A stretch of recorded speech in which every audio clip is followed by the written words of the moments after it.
कानी बहू। किशोरी लाल जी के बेटे राघव की शादी की बात जगह जगह चल रही थी, लेकिन किशोरी लाल जी को कोई लड़की पसंद ही नहीं आती थी। और उसकी एक ही वजह थी, किशोरी लाल जी का लालची होना। उनको लड़की वालों से मोटा दहेज चाहिए था और इसी चक्कर में एक दिन वो एक बहुत पैसे वाले के घर अपने बेटे का रिश्ता लेकर पहुंचे। उस आदमी का नाम था ओम प्रकाश। देखिए किशोरी लाल जी, मेरी एक ही बेटी है और मेरी सारी संपत्ति जायदाद सब कुछ मेरी बेटी नैना का ही है। पापा, नाम से लगता है बहुत खूबसूरत होगी। कितना अच्छा नाम है ना, नैना। ओ वैसे बात तो सही है आपकी। अब इतना पैसा है, जमीन जायदाद है, इकलौती बेटी, आप भी क्या करेंगे? सब कुछ उसे ही देंगे ना। बिल्कुल ठीक पहचाना आपने। बस बेटी की शादी और सारी जायदाद उसके नाम। पापा, बिना देखे हाँ कर दीजिए ना। इतना अच्छा रिश्ता फिर कहाँ मिलेगा? माला माल हो जाएंगे हम। मैं अपनी बेटी को बुलाता हूँ। अरे नहीं नहीं नहीं नहीं, आपकी बेटी का नाम नैना है, सुनकर ही लगता है बहुत सुंदर होगी।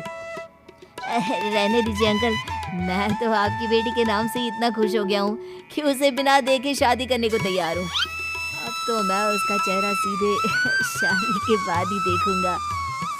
और इस तरह राघव नैना का चेहरा नहीं देखता और उससे शादी कर लेता है। शादी के बाद अपनी सुहाग रात पर जब राघव नैना का घूंघट उठाकर देखता है तो नैना की आंखें बंद थी। कितने खूबसूरत हो तुम नैना, जरा अपनी आंखें खोलकर मेरी तरफ देखो तो सही। नहीं, मुझे शर्म आती है। अरे मैंने तुम्हें शादी से पहले भी नहीं देखा, और अब अगर तुम आंखें खोलकर मुझे देखोगी भी नहीं तो मुझे अच्छा कैसे लगेगा? इससे पहले कि नैना अपनी आंखें खोलकर राघव की तरफ देखती, अचानक से लाइट चली गई और राघव नैना को पूरी तरह से देख भी नहीं पाया। अगली सुबह नैना राघव के लिए नाश्ता बनाकर लेकर आई। अरे ये क्या, आधा पराठा सेका हुआ है और आधा बिल्कुल कच्चा। ये तुमने क्या किया नैना? बहू, तुमने क्या आधा पराठा तवे से नीचे लटका कर रखा था, जो आधा सेका है और आधा कच्चा?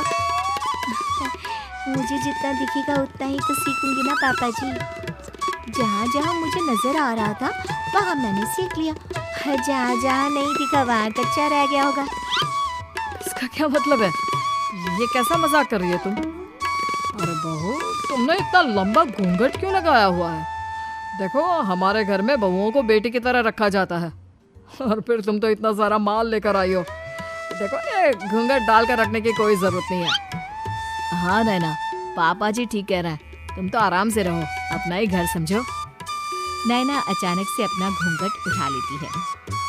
अरे ये क्या पापा, नैना की तो एक आंख फूटी हुई है। नाम से नैना, लेकिन ये तो कानी बहू निकली। मेरे साथ धोखा हुआ है, धोखा। बिना दिखाए अपनी कानी लड़की मेरे संग ब्याह दी। मुझे कानी भी नहीं चाहिए। मुझे अभी ओम प्रकाश जी से बात करनी पड़ेगी। आखिर उन्होंने मेरे साथ ऐसा किया क्यों? अरे आप लोगों ने ही तो पापा से कहा था कि आप लोग शादी से पहले मुझे देखना नहीं चाहती। अब मेरे पापा पर क्यों इल्जाम लगा रहे हैं? अरे लेकिन उन्हें बताना तो चाहिए था ना कि तुम कानी हो, एक आंख से तुम्हें दिखाई नहीं देता। किशोरी लाल और राघव नाराज होकर ओम प्रकाश को अपने घर बुलाते हैं।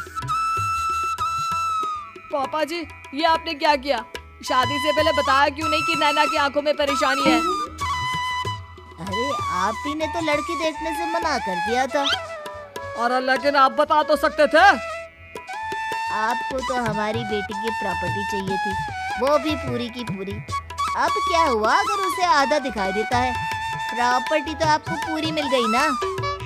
अरे ये क्या बात हुई? मेरी शादी प्रॉपर्टी से नहीं, आपकी बेटी से हुई है। अब ये तो पहले सोचना चाहिए था। तब तो मेरी प्रॉपर्टी देखकर तुम्हारी जुबान लपलपा रही थी। लेकिन मैं कानी लड़की को अपनी बीवी बनाकर नहीं रख सकता।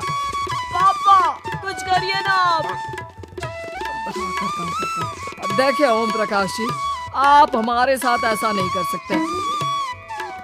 और तुम देखो, अगर तुमने मेरी बेटी से शादी तोड़ी ना, तो जो भी प्रॉपर्टी मैंने तुम्हें दी है वो तो पूरी की पूरी वापस ले ही लूंगा, और आधी प्रॉपर्टी तुम्हारी भी लूंगा। अरे मेरी आधी प्रॉपर्टी भला क्यों लेंगे आप? इसलिए क्योंकि मेरी बेटी को आधा नजर आता है और उसकी नजर अभी तक तुम्हारी आधी जायदाद पर ही पड़ी है। अब तुम उसे घर से निकालोगे तो कुछ तो लेकर जाएगी ना।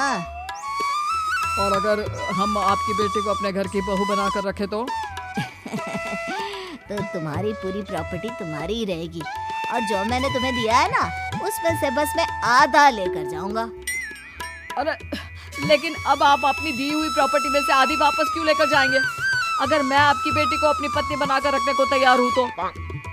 इसलिए ताकि भविष्य में अगर तुम मेरी बेटी को धोखा दो तो उसके पास कुछ तो रहे जो पति का हो। वैसे मेरे पास तो बहुत कुछ है, लेकिन अपने पति की कोई निशानी तो उसके पास होनी चाहिए ना। अब अगर तुमने मेरी बेटी को कानी कहा तो तुम्हें प्रॉपर्टी भी कानी ही मिलेगी, पूरी नहीं। जमाए राजा। किशोरी लाल और राघव समझ चुके थे कि वो बुरी तरह फंस चुके हैं और अब उनके पास वहां से निकलने का कोई चारा नहीं है। अब समझ में आया ना, लालच बुरी बला होती है। एक तो तुम्हें प्रॉपर्टी मिली, ऊपर से बीवी मिली, उसमें तुम्हें नखरे भी दिखाने हैं। आए बड़े, चुपचाप बैठो तुम। कुछ दिनों के बाद नैना राघव की कार लेकर बाजार घूमने निकलती है और जब कार लेकर वापस आती है, ये क्या? एक तरफ से मेरी गाड़ी पूरी खराब हो चुकी है। लगता है तुमने मेरी गाड़ी को किसी दूसरी गाड़ी के साथ एक्सीडेंट किया है। अरे कितना बड़ा नुकसान कर दिया तुमने बहू। वो क्या है ना पापा जी, मुझे एक आंख से दिखाई नहीं दे रहा था, सामने से गाड़ी आ रही थी। मुझे तो सिर्फ आधा ही दिखाई दिया और वो गाड़ी मेरी कार से रगड़ते हुए निकल गई। अब मैं क्या करूं बताओ? आप इसे ठीक कराने के पैसे कौन देगा? तुम्हारे पापा? तुमने मुझसे इस तरह से बात की? अभी रुको। नैना राघव की शिकायत ओम प्रकाश को कर देती है। देखो राघव, अब जो मेरी आधी प्रॉपर्टी तुम्हारे पास थी ना, उसमें से आधी और मैं लेकर जाऊंगा, क्योंकि तुमने मेरी बेटी को डांटा। अरे नहीं नहीं पापा जी, गलती हो गई, माफ कर दो। गलती की तो कोई गुंजाइश ही नहीं। अगली बार मेरी बेटी को डांटा तो बची हुई आधी में से आधी और ले जाऊंगा। लालच के चक्कर में हम दोनों ने बहुत बड़ी गलती कर दी बेटा। एक तो तुम्हें कानी बहू मिली और ऊपर से जो माल मिला वो भी काना। इस तरह राघव की हर एक गलती पर ओम प्रकाश उसकी प्रॉपर्टी का आधा आधा हिस्सा लेकर अपना सारा माल वापस ले गया और राघव को कानी बीवी से काम चलाना पड़ा। ये लालच वाकई में बुरी बला है।